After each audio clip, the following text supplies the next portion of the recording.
Let's get into it. Episode 704 of the podcast. Joe Rogan talking about his kids being indoctrinated by the California school system. I always thought he left California to Texas because he's trying to avoid the taxes that come along with that incredible Spotify contract that he signed. But after listening to this clip, you get a different perspective.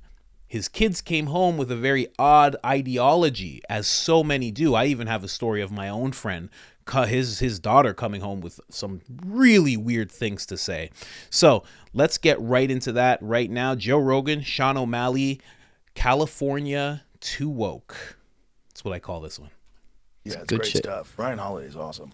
Yeah. It's so cool when there's people that like highlight stuff like that and really put it out there and just get so many people interested in those ideas. But Marcus Aurelius is like listening to his stuff. I was always like, oh, this guy is so interesting. Like, God, imagine being like this conqueror, this guy who's like running Rome or running Greece, and you think like this. Yeah, like, that's wild shit. How does he think like that? Like, why is his mind like? Aurelius is a Roman emperor, right?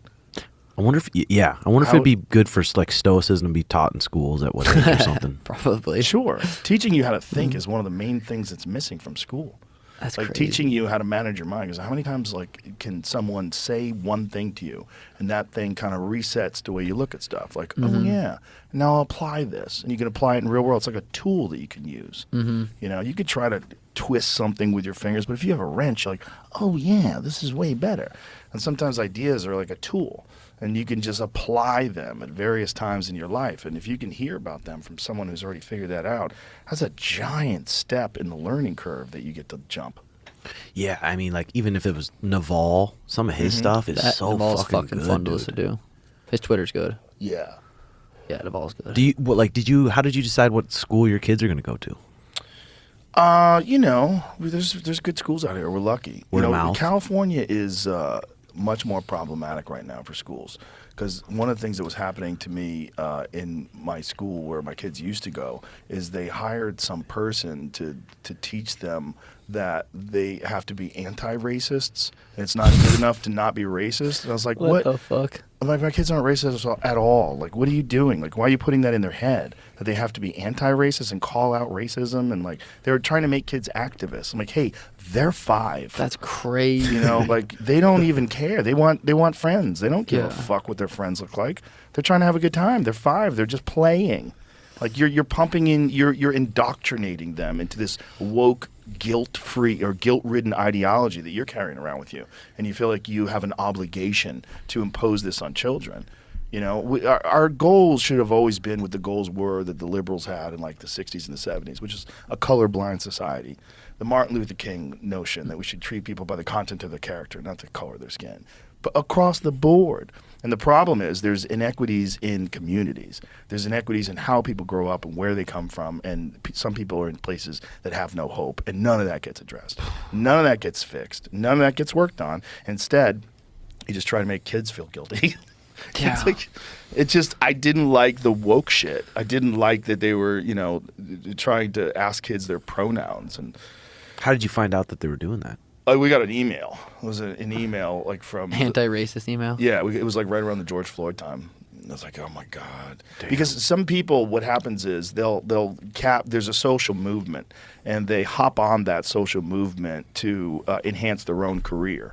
And they use it to optimize their own, and they, you know, like it's this thing that it's what you would call a race hustler. You know, there's people that do stuff like that, or it cannot be that. It could be any kind of social issue. You want that social issue to be a bigger deal than it is. You're attached to that. It could be climate change. It could be whatever the fuck it is. It could be you see Sean Penn doing all these interviews about the war in Ukraine. Like, what is actually going on there? Well, part of it is you're attaching yourself to something that makes you look virtuous. And it also enhances your career. So it's like a thing you're doing. It's very rare that when people are like proselytizing and out there trying to indoctrinate people into certain ideas, it's very rare they're doing it just for true altruism. Like they think that those ideas are just immensely beneficial. They're also doing it to boost themselves up. And it becomes an economy of people that boost themselves up by highlighting valid issues in the world, but doing so in a way where they become the moral compass and the person who gets to dictate how people behave and think and talk. They build their little niche. Yeah, it's just control, man. People love to fucking control people. And if they can control people because there's some guilt thing and a horrible social issue like the George Floyd thing, where everybody's kind of on board, like, oh my God, they killed that guy. This is horrible. Watching that, what kind of police brutality and racism and all these different things. And then someone says, I know what I'm going to do. I'm going to ride this fucking wave, and I'm going to get a job in schools, and I'm going to start indoctrinating people. They wound up firing that person. That person was going ham. Damn. But you know, the whole school was like, it shifted. It shifted with the social tide. And I was like, you're not supposed to be doing that to kids. You're supposed to be teaching kids. That's just teach them life. I don't like you, so I don't want you putting your shitty philosophy, your shitty judgmental philosophy, and indoctrinating children with it. Because I think you're a moron. You're a moron who just happens to have a job at a good school teaching kids. But I think if I sat you down in a podcast, you'd look pretty fucking stupid after a couple hours.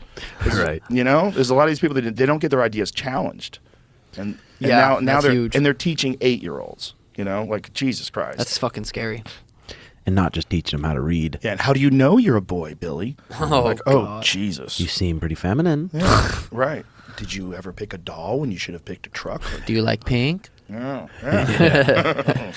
Do you monitor your kids on like TikTok, how much they're on it and stuff? Yeah, we monitor them. They can't have their phones at night. Great. That's smart. But I don't stop them from doing anything.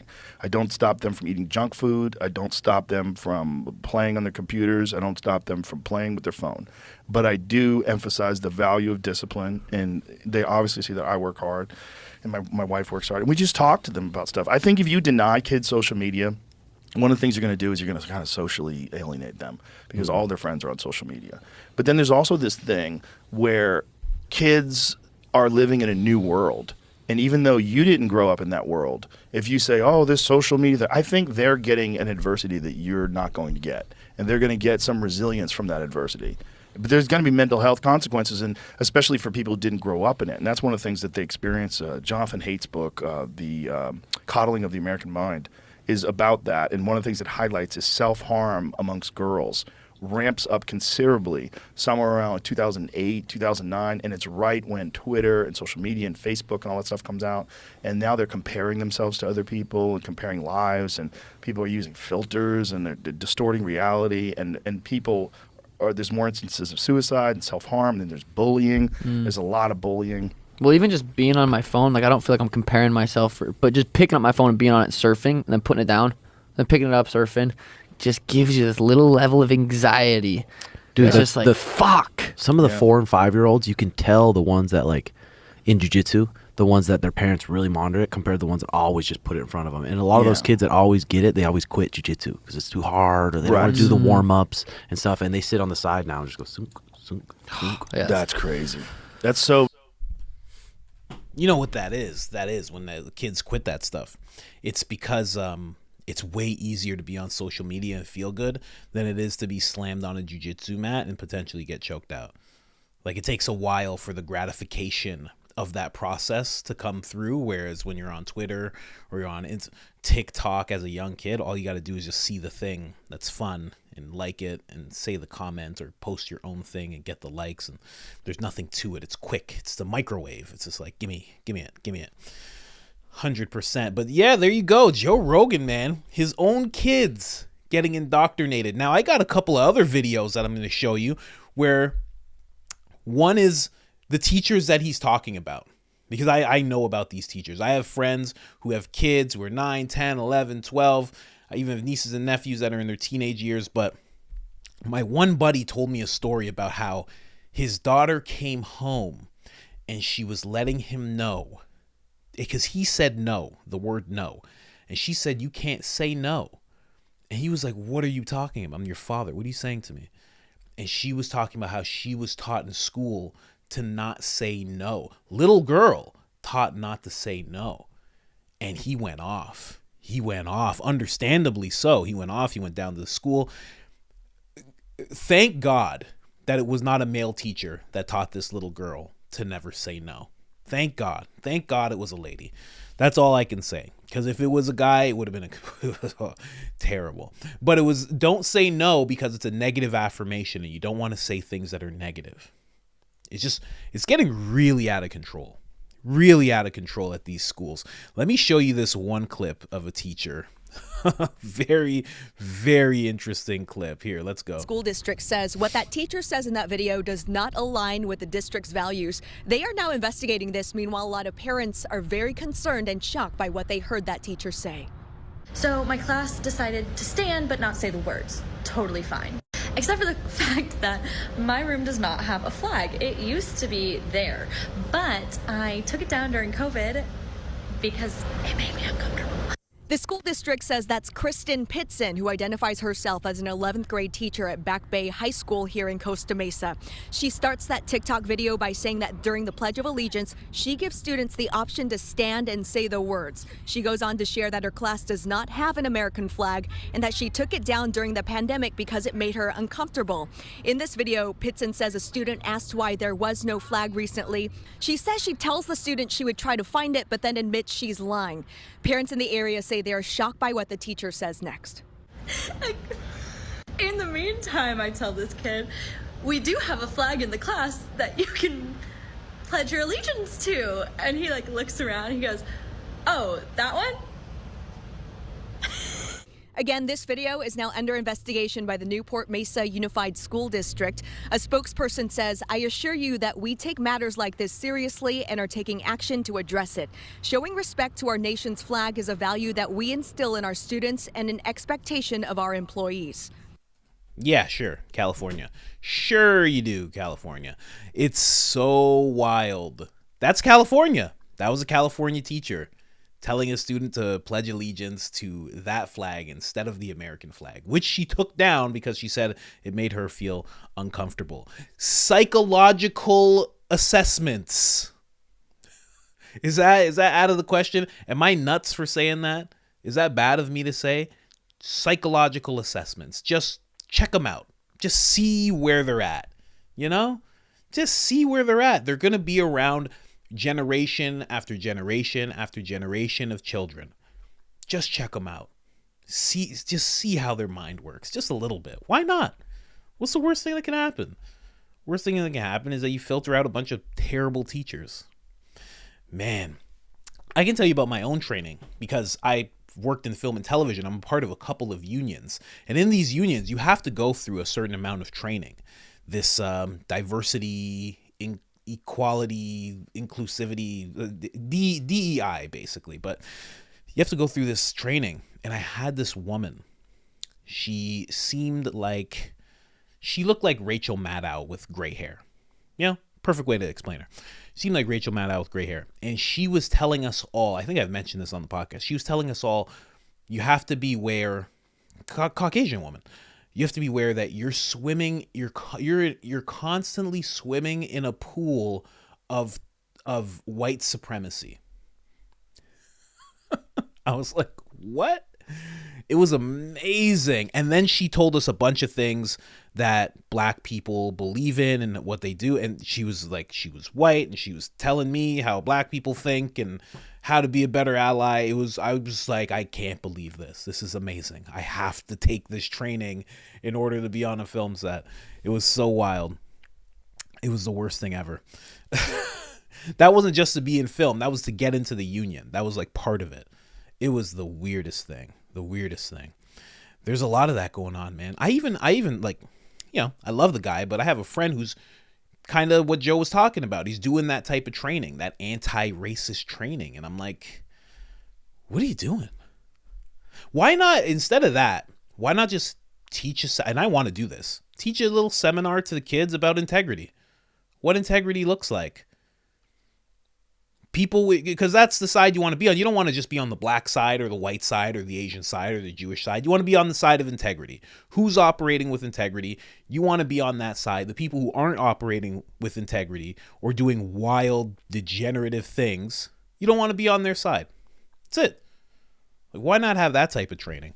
Well, you know, some teachers do feel that way. I'll show you this clip right now. This is a teacher who actually stood up and kind of exposed what was going on in the school system. She kind of whistle blew on what was going on in a password portal. So you needed a password to get into it. She put her password in and started, recording and showing people exactly what they're trying to push on these children. And she mentions exactly what Joe mentions. Joe mentions that there was this person who was hired. She also mentions that there's this person that was hired. I would love to know who these people are. I think that they're probably, I don't use the word grifter. I think that's wild, weird, young people speech. They're like, oh, you're a grifter. It's like that old 1950 stuff. I don't think it's that. I think, I think a little differently. I think there's certain people that are installed to push this type of thing. I want to say Marxist. I want to say like a Marxist plant into the school to kind of cause this type of thing. But, no proof of that. That's just me. That's just me talking. But let's get into this clip. Pretty well. But I think at this point they've gone so far left. I say this, they've left America. That's what it looks like. Yeah. So I want to play more of your video where you expose this racialized lesson plan. Watch. Okay. 105 things white people can do for racial justice. White people do something. It's basically defunding the police and a new, smarter approach to public safety. It says to donate to BLM, make small crimes legal, do not support prisons, and reduce prison sentences. Christy, who's behind these lesson plans? Do the teachers, for the most part, endorse this? Do they resist it? And what about the parents? Well, who's behind the lesson plans? They've hired somebody to come in and write these plans. I think they just hired him this year.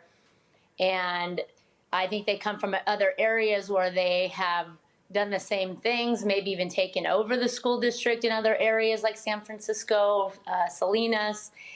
And the teachers, a lot of the teachers do endorse it. Some go along with it because they think it's the trend, and you're made to feel bad if you don't, and if you don't, go along, be politically correct or whatever they want to say.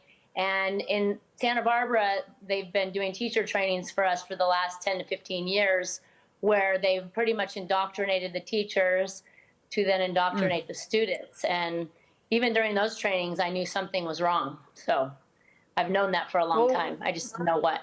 So it becomes a self-selecting group of people who would want to teach this, crap.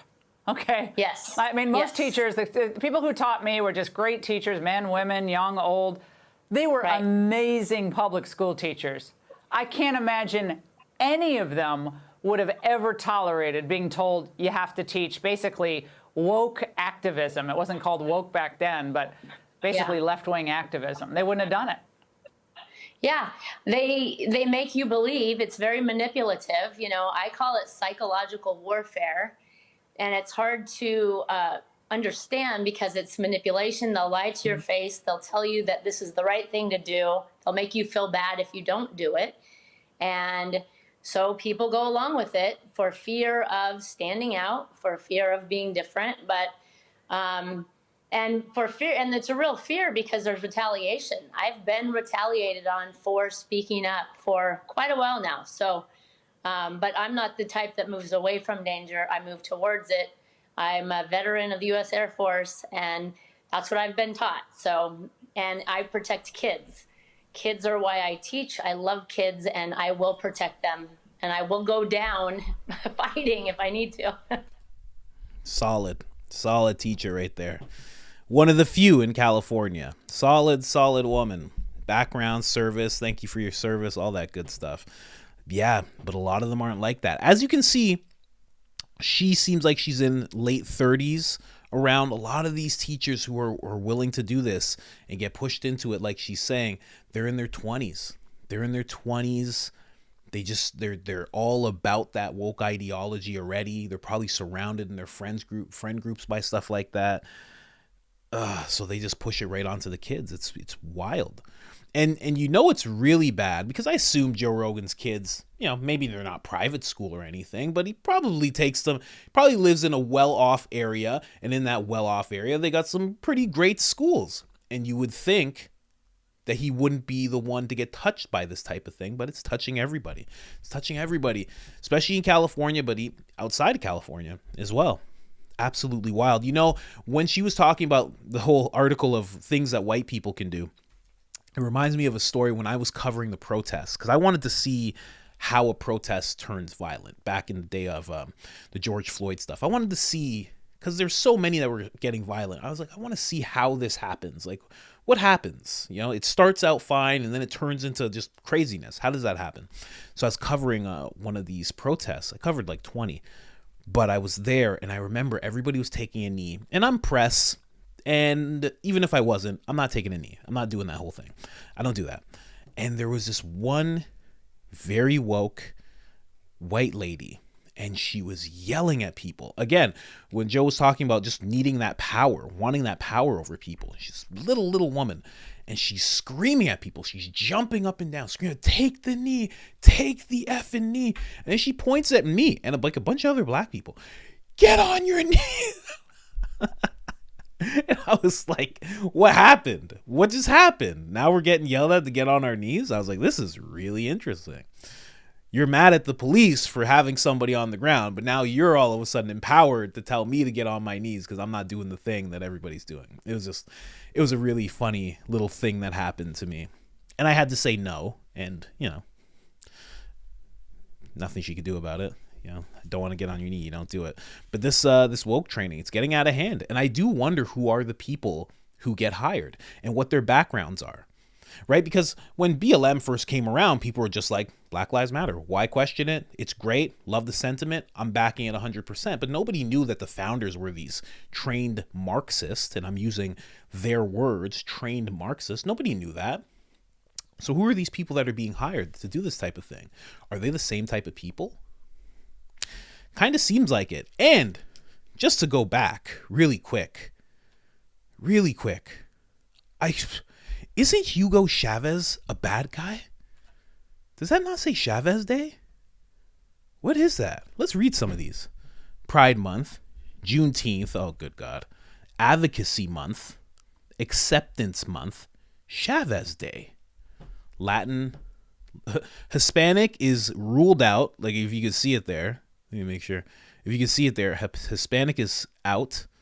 There's a line through it and it says Latin. I'm pretty sure I hope it just says Latin. It might say Latinx. Heritage Month. But then Chavez Day right there. Isn't Hugo Chavez terrible? Am I wrong about that? Is he a good guy and I just don't realize it? Hugo Chavez, a dictator. Pretty sure I've heard Hugo Chavez, not in the, was he a dictator? Answer, yes. He had an authoritarian tendencies all along. Wow. So then why do they have Chavez Day? Well, I can tell you why. They're probably, like I was just alluding to, probably hired trained Marxists to teach your children things that are outside of the curriculum. And look where it leads. Listen, comment, subscribe, like. I'm just going to leave it at that. This is ridiculous. You know, I'm homeschooling myself. I'm just putting that out there. We're figuring it out. There's a curriculum you get. I'm going to homeschool, and then the stuff we teach them outside of the curriculum is just going to be about integrity and honesty and self-defense and self-sufficiency. I honestly think that's the best way to go. It's tough because then you got to be with your kids all day, and I know a lot of people don't like that, but whatever. I'm willing to do it. We're willing to do it. My wife actually brought it up, so I'm with her 100%. I don't know about you guys. Other than that, I am out.